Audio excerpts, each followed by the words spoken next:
Hola, mi nombre es Alan José Mota, estudiante del plantel CEDO Aguascalientes en la carrera de Ingeniería en Mecánica Automotriz de la modalidad empresarial. Como parte de este octavo semestre, dentro de la materia de robótica empresarial, como primera parte o como primer parcial, nos encontramos con eh, la morfología del robot, en el cual les hablaré como tal su morfología, de qué está compuesto, desde las partes más básicas de un robot o de cualquier robot. Iniciando con lo que viene siendo la historia de los robots, investigando dentro de su historia como tal, nos encontramos que los robots no son tan recientes como podríamos pensar. Se datan inicios de robots desde la antigua Grecia, con robots o autómatas, los cuales eran creados con mecánica pura. Personaje destacable en cuanto a esa locación en esos años fue Herón de Alejandría, el cual creó algunos autómatas, como ya lo mencioné, completamente mecánicos, para después pasar a lo que viene siendo la Edad Media, en la cual también se siguen creando los principios de lo que viene siendo, podría llamarse, los robots como tal, los cuales realizaban acciones básicas que podían consistir en tocar instrumentos o incluso servir bebidas a las personas o a los comensales o a quienes poseyeran esos robots, para posteriormente llevarnos al siglo XX, en el cual se dio como tal el primer inicio de los robots, netamente o más parecidos a lo que conocemos en la actualidad, lo cual fue en 1954 con el señor George Devol, el cual creó el primer brazo robótico programable que lo llamó Unity. Como pueden observar, eran robots bastante, digamos, autómatas, básicamente mecánicos como tal. Posterior a eso nos encontramos con cuál es su estructura, cómo están compuestos en sí lo que son los robots. Nos encontramos de que como parte del esqueleto o parte de su estructura nos encontramos con lo que es el chasis o la base, en la cual están incluidos todos sus componentes. De ahí están los brazos articulados, los motores, accionadores, sus debidos conectores, su debido conjunto de arneses y conexiones que llevan a cada parte del robot como tal. Así como tal, sus diversos, dependiendo de la aplicación, si poseen o no ruedas como tal. Si son robots que se pueden mover o que tienen que moverse, llevarán ruedas, como puede ser, no sé, en la actualidad podemos encontrar robots que se mueven, los podemos ver en cualquier casa en ocasiones. Los famosos o conocidos limpiadores, a final de cuentas, son robots que se mueven, que realizan la acción automática de limpiar lo que es el espacio en el que los ponen, y cuentan con esa opción de moverse. Dentro de esos componentes que los están meramente dependen más que nada de lo que viene siendo la aplicación. De eso dependerá qué componentes tendrá o qué componentes no tendrá y qué grado de precisión o articulaciones tendrán. Con eso nos llevamos a que eso se le llama su grado de libertad, lo que hace alusión a más articulaciones tiene más grado de libertad, más grado de libertad de movimiento. En los últimos tiempos, en los últimos días, hace muy poco, se ha mencionado de un robot el cual consta de, posiblemente alguien lo ha visto, de unos tipos de tentáculos, los cuales pueden tomar objetos de diferentes formas, no tiene que ser una forma en específico, puede ser incluso un huevo, y pueden tomarlo de una forma suave pero firme a la vez, de que pueden realizar ciertos movimientos. Ese sería, yo considero que sería un robot con un grado de libertad adentro de los componentes que nos permiten realizar, o que a los robots realizar sus movimientos y sus actividades o sus funciones para que fueron diseñados. Nos encontramos que una parte importante son las transmisiones y los reductores, los cuales permiten conectar, transmitir, como su nombre lo indica, toda esa información, esa fuerza, ese movimiento, esa energía del motor a las distintas partes de lo que viene siendo el robot, ya sea sus brazos o sus ruedas, o dependiendo de la configuración en la cual esté diseñado, básicamente. Dentro de las transmisiones, llamadas transmisiones porque transmiten la energía, el movimiento, la fuerza, encontramos que puede ser de diferentes formas, como pueden ser engranajes, pueden ser ligas, pueden ser cadenas, pueden ser correas. La cuestión es que se transmita ese movimiento, esa energía a las partes deseadas de los robots como tal. Otra parte importante, como ya lo mencioné, son los reductores, los cuales yo los llamaría, podrían llamarse unos tal vez multiplicadores de fuerza, porque lo que hacen es reducir la velocidad de lo que es el motor para convertirlo en fuerza. Reduces velocidad, aumentas fuerza, que podría ser un claro ejemplo de cómo funcionan las transmisiones, o como ya lo mencioné, los convertidores de potencia. Reduces velocidad, tienes fuerza para levantar mayores cargas o lo que necesites. Esa es la función como tal de los reductores, como podemos ver dentro de los ejemplos que están aquí a continuación.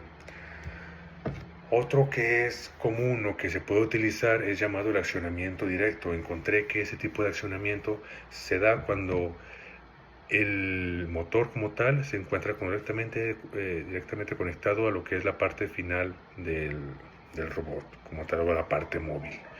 Eso nos trae algunas ventajas, no totalmente son desventajas, existe por alguna razón, ¿no? Encontramos que dentro de las ventajas de estar este tipo de accionamiento como tal, o este tipo de conexión directa, es que podemos tener mayor precisión y menos mantenimiento. ¿Por qué? Porque son menos componentes los que están entre el motor y la parte móvil de lo que es el robot. De ahí pasamos a los diferentes tipos de sistemas de acción o la comparación entre ellos. Encontramos de que actualmente hay 3 tipos de sistemas de actuadores, se llaman actuadores, los cuales pueden ser de tipo hidráulico, neumático o eléctrico. Comenzando con el tipo neumático, el cual es accionado por aire, el cual, como todas las cosas, tiene sus ventajas y desventajas, lo cuales son, como ventajas encontramos que es un bajo costo y una rapidez de acción, rapidez de movimiento como tal, pero eso nos lleva a la desventaja de que es poco preciso, ¿ok? Aunque es limpio, como punto de destacar. De ahí encontramos el tipo de actuadores, los que son los hidráulicos, los cuales mediante la compresión de un líquido, generalmente es aceite, logran elevar la presión, conseguir cierto tipo de movimientos con un grado alto de fuerza, pero igual tenemos ventajas y desventajas, las cuales son el que, si es fuerte, tenemos una fuerza, pero el sistema es sucio. El sistema puede tener muchas fugas debido al tipo de funcionamiento o el tipo de fuerza que ocupan. Ese tipo de mecanismos suelen presentar fugas debido a que son partes con tolerancias muy bajas, presiones altas, y ante cualquier mínimo desgaste se ocasionan fugas fácilmente, lo cual nos lleva a que requieren más mantenimiento para estar evitando precisamente eso. Por último encontramos los tipos de actuadores, los cuales son los eléctricos, aquellos los cuales también tienen sus ventajas y desventajas. Dentro de las ventajas encontramos de que son precisos, son limpios, son buenos, pero tienen costos más elevados comparado a los otros sistemas.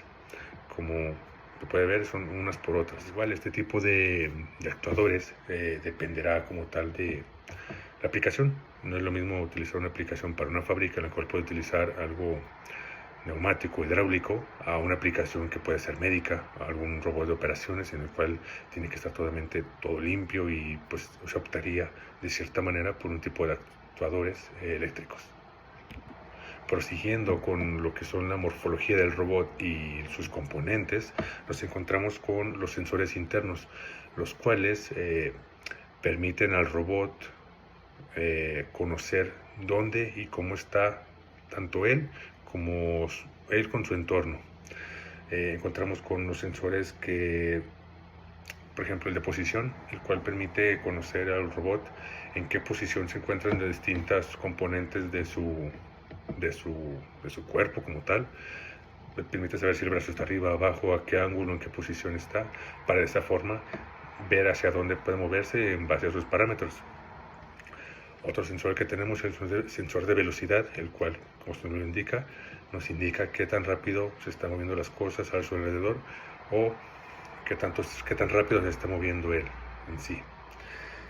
Y los sensores de presencia, los cuales nos indican si hay algo cerca, un objeto, una persona o algo.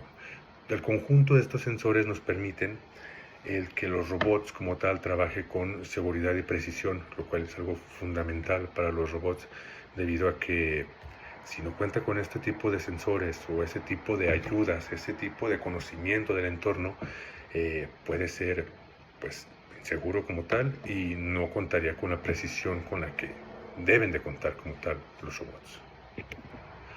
Todo el conjunto de estos componentes que he mencionado nos lleva a la penúltima parte, que son los elementos terminales, en los cuales ahí se encuentra ubicado como tal la parte final o la acción que va a realizar el robot como tal. Si es un robot que va a mover cajas, su tipo de elemento terminal que tendrá serán pinzas o algún tipo de ventosa o algo para mover las cajas.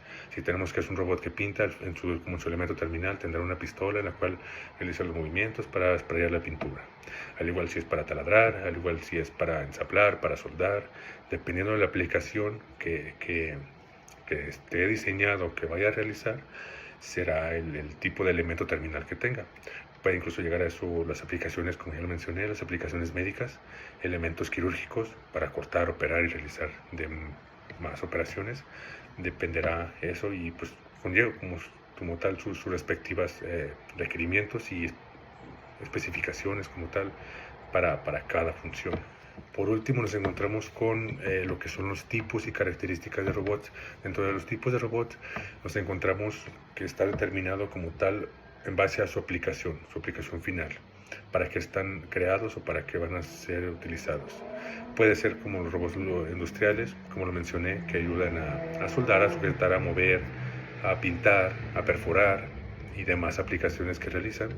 Los robots de tipo móviles, los cuales cotidianos que no existían y ahora son muy comunes, los drones, que son de tipo común, incluso los robots que realizan en algunos lugares realizan acciones como entregar cosas, serán de tipo móviles. El tipo de robots humanoides, los cuales van a imagen y semejanza de lo que son los humanos, cuentan con brazos, articulaciones, imitan el cuerpo humano en sí como tal. Y robots de servicio, los cuales, como su nombre lo indica, sirven al ser humano, ayudan al ser humano, ya sea a limpiar, como el caso que mencioné, el ejemplo de los limpiadores, esos pequeños que van en el piso, o incluso a temas médicos, se denominan también de servicio por las funciones que realizan en cuanto a la ayuda a la salud como tal.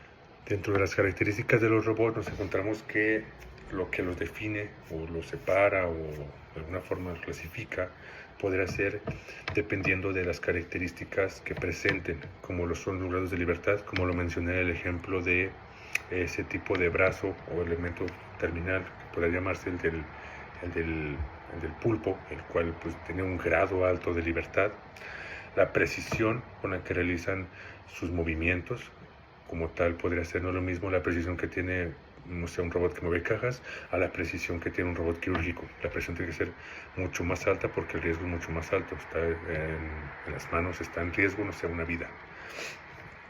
El tipo o el grado de repetibilidad, qué tantas veces puede realizar el movimiento repetido, o sea, ¿no? Qué tantas veces o qué tan preciso o qué ritmo, todo eso que implica. Y la velocidad de operación. Hay robots que la industria, no sé, se explicaría el caso, por ejemplo, de los robots que etiquetan o algo así, máquinas que etiquetan o robots que mueven. Hay robots que son muy veloces y otros que son más lentos. Dentro de sus características va enfocado a ese tipo de velocidad. Y como última parte podemos observar, o dentro de este primer inicio podemos observar que pues sí, los robots combinan elementos mecánicos, elementos electrónicos y elementos de programación, que todo en conjunto tiene que funcionar en armonía para poder lograr un buen funcionamiento como tal de lo que es los robots como tal. Y pues nada, creo que sería todo. Muchas gracias.